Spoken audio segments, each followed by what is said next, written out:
oposisi pemerintah kecil. Biar apa tuh? Biar apapun yang diusahakan sama pemerintah jalan terus. Kita udah ngelihat itu. Kita udah ngelihat apa yang terjadi ketika oposisi terlalu kecil untuk bisa punya pengaruh. RKUHP, revisi Undang-Undang KPK, milih ketua KPK seperti itu. Itu bisa terjadi karena jalannya mulus. Jalannya mulus karena oposisi kecil. Oposisi kecil karena diajak gabung. Contohnya Agus Yudhoyono. AHY seumur-umur partainya ada di oposisi, sekarang ketika dia bantuin Pak Jokowi, sisa 6 bulan dikasih Kementerian ATR sekarang. Tahu apa Pak AHY tentang ATR? Tidak tahu dong. Tapi namanya juga dikasih, masa nggak diambil? Yang bener aja. Rudi Gong, iya. Yeah. Nah, rekonsiliasi yang sebenarnya adalah usaha untuk mengecilkan oposisi inilah yang akan terus berjalan di eranya Pak Prabowo. Intinya sebisa mungkin mereka akan coba akomodir. PDIP ini kan kemungkinan kan mereka kan menang banyak ya di level legislatif. Dan kemungkinan besar mereka bisa jadi oposisi. Pertanyaannya, emang mau? Emang sebenarnya PDIP mau jadi oposisi? Kalau diajak sama Pak Jokowi, ingat Pak Jokowi, Gibran, ini belum copot nomor keanggotaan loh. Mereka masih anggota PDIP loh. Buat apa? Kenapa PDIP nggak mecat? Kenapa Pak Jokowi dan Gibran nggak ngelepas? Untuk hal-hal seperti ini. Nah kalau PDIP yang sebenarnya punya peluang untuk jadi oposisi ternyata gabung juga, sama persis seperti Pak Prabowo dan Sandi dan partainya masing-masing.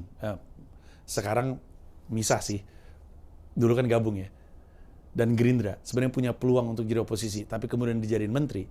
Sekali lagi, hal yang sangat aneh, dunia nggak pernah ngeliat capres yang kalah diajak gabung kabinet. Dunia nggak pernah ngeliat yang kayak gitu-gitu. Tapi itu tindakan ekstrim itu terjadi demi mengecilkan kekuatan oposisi, ya bisa aja itu terjadi pada PDIP. Pada saat yang bersamaan, Indonesia akan diberkahi dengan begitu bahan banyak komedi. Pak Prabowo itu, kampanye aja udah omon-omon, kampanye aja udah sorry ya, gitu. Kampanye aja udah kayak gitu. Ya, kalau nggak mau mendukung program saya, ya udah terserah gitu. Kampanye aja kayak gitu. Di saat kampanye itu, kampanye kan kayak PDKT gitu. Kalau lu lagi pendekatan sama orang, kan lu ngasih liatin bagus-bagusnya aja.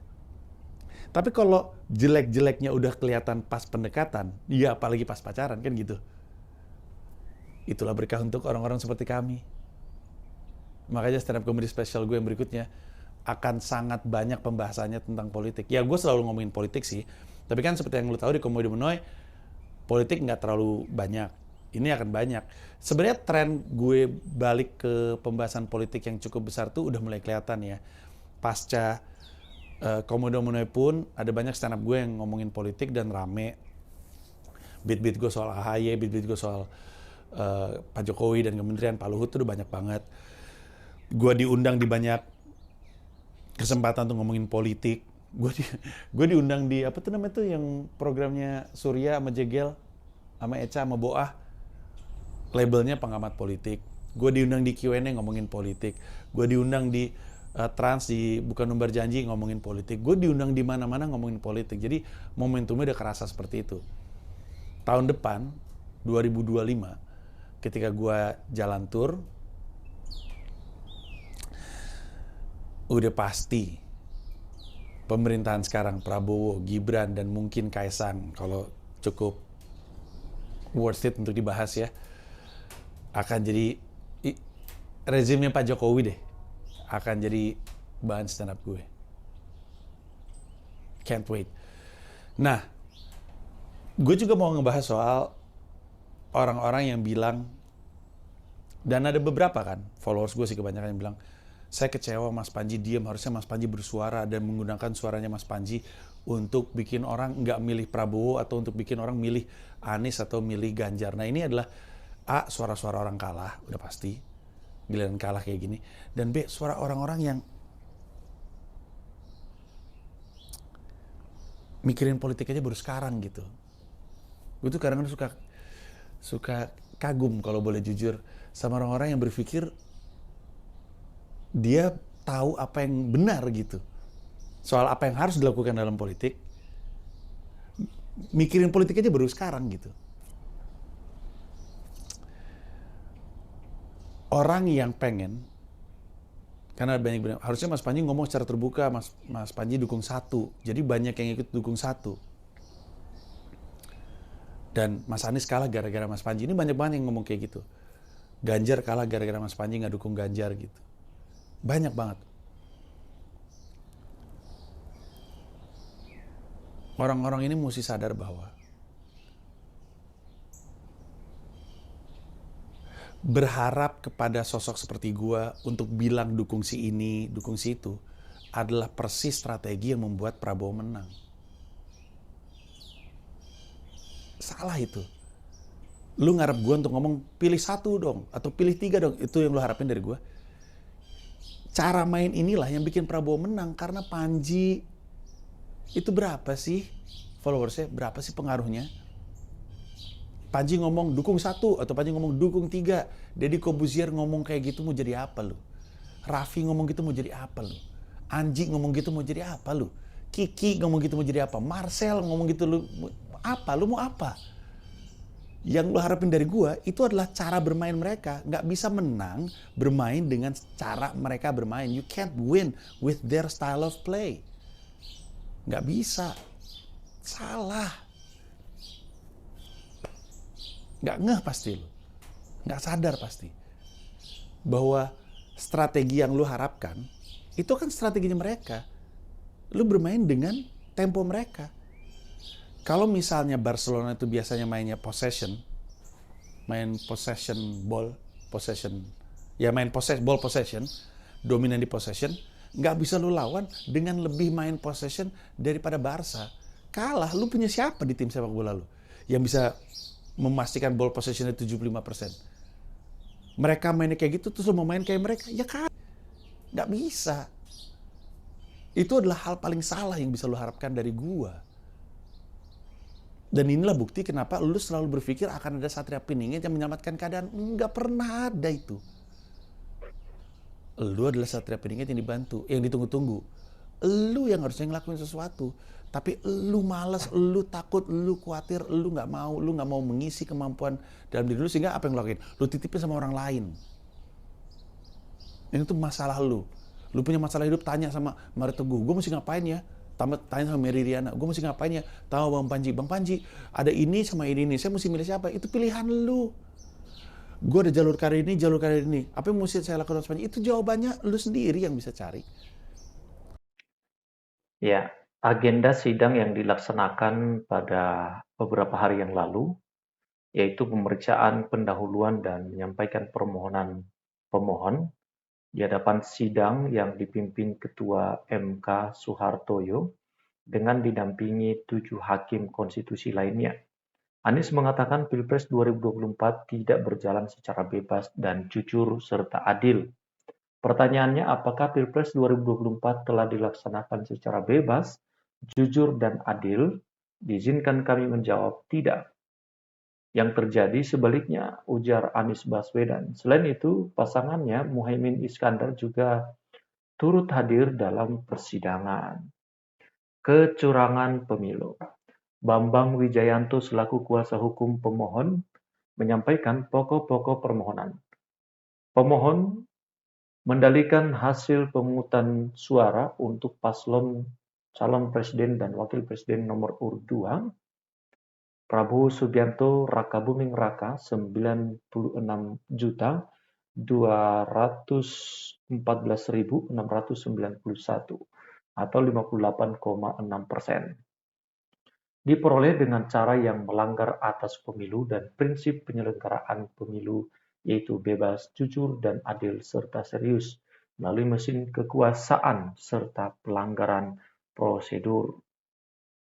Ada berbagai modus kejahatan terhadap konstitusi dan cara-cara curang yang dilakukan Presiden Jokowi untuk mendukung paslon 2 yang kesemuanya itu melahirkan berbagai kejahatan, turunan dan bentuk pelanggaran prosedur pemilu yang mempengaruhi hasil pemilu, kata Bambang.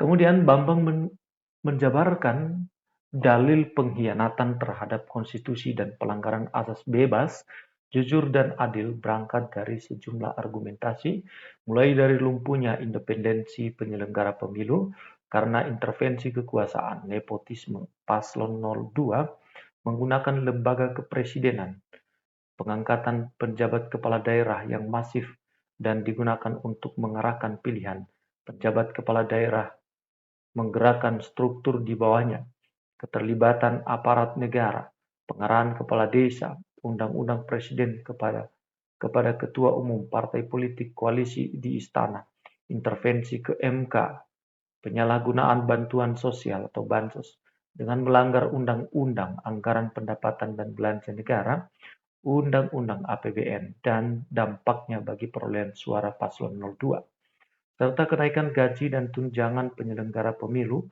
di momen kritis, sementara dalil penyelenggara prosedur berangkat dari manipulasi daftar pemilih tetap (DPT), surat suara yang tercoblos pada paslon 02, pengurangan suara pemohon politik. Oke, pengurangan suara, kemudian paslon nomor 2, serta kenaikan gaji dan tunjangan penyelenggaraan pemilu di momen kritis itu sudah terstruktur berangkat dari manipulasi daftar pemilih. Nah, politik uang mencoblos lebih dahulu, mencoblos lebih dari satu kali tempat pemungutan suara, janggal anak-anak ikut mencoblos, serta kecurangan KPU yang dilakukan melalui sistem teknologi informasi dan Sirekap, sistem informasi rekapitulasi. Kemudian Bambang menjelaskan sejumlah TPS dilaporkan tidak terdaftar sebelumnya dan beberapa TPS tidak melaksanakan pemungutan suara seperti yang terjadi di Sleman, daerah istimewa Yogyakarta. Dilihat adanya ketidakseriusan, kesesuaian antara keputusan KPU tentang jumlah tempat suara, pemutakhiran, dan data pemilih pemilu tahun 2024 dan laman KPU yang berkaitan dengan hasil perhitungan suara. Selain itu juga Bambang menyebutkan ditemukan anak-anak mencoblos di TPS 7 Kelurahan Kemanisan, Curug, Kota Serang, Banten yang diduga ada unsur kesengajaan. Kemudian gugatan karena pencalonan Gibran. Menurut pemohon, KPU selaku termohon sengaja menerima pencalonan paslon 02 secara tidak sah dan melanggar hukum, meskipun usia cawapres Gibran pada saat mendaftar tidak memenuhi syarat sebagaimana peraturan PKPU nomor 19 tahun 2023 tentang pencalonan presiden, pemilihan umum presiden dan wakil presiden. Menurut pemohon, KPU menerima dan memverifikasi berkas pendaftaran Gibran sebagai bakal cawapres tanpa terlebih dahulu merevisi KPU 19/2023. Hal ini terkonfirmasi dari pertimbangan hukum putusan Dewan Kehormatan Penyelenggara Pemilu DKPP nomor 135 PKE batas usia calon presiden dan calon wakil presiden. KPU wajib terlebih dahulu merevisi PKPU 19/2023, namun KPU melakukan perubahan PKPU dimaksud usai menerima dan memverifikasi pendaftaran Gibran. Kemudian gugatannya dukungan presiden. Pemohon berpendapat sebelum adanya anak Presiden Jokowi Gibran menjadi cawapres mendampingi Prabowo, elektabilitas Prabowo masih berhimpitan, sangat dekat dan bersifat kompetitif dengan calon lain. Hal ini dapat dilihat dari beberapa hasil survei. Sedangkan setelah Gibran menjadi cawapres mendampingi Prabowo dan tren dan indikasi yang tak terbantahkan bahwa presiden, menteri, dan perangkat desa meningkatkan intensitas aktivitas serta mengasosialisasikan dukungannya secara langsung atau tidak langsung maupun terbuka dan tidak terbuka kepada paslon 02. Menurut pemohon, tindakan Presiden, Menteri, pejabat kepala daerah, aparatur desa yang menyalahgunakan kewenangan dan memanfaatkan program pemerintah dan anggaran negara untuk kepentingan paslon 02 dapat dikualifikasi sebagai suatu pelanggaran yang diatur dalam ketentuan pasal 282 dan pasal 283 ayat 1 Undang-Undang Pemilu. Dengan demikian, kata pemohon, MK sudah dapat menyimpulkan dengan menyatakan hasil perolehan suara tidak dapat digunakan untuk menetapkan pemenangan Pilpres. Baik, teman-teman, ini adalah gugatan dari 02 ya. Silakan tulis komentar Anda di kolom yang tersedia di bawah ini.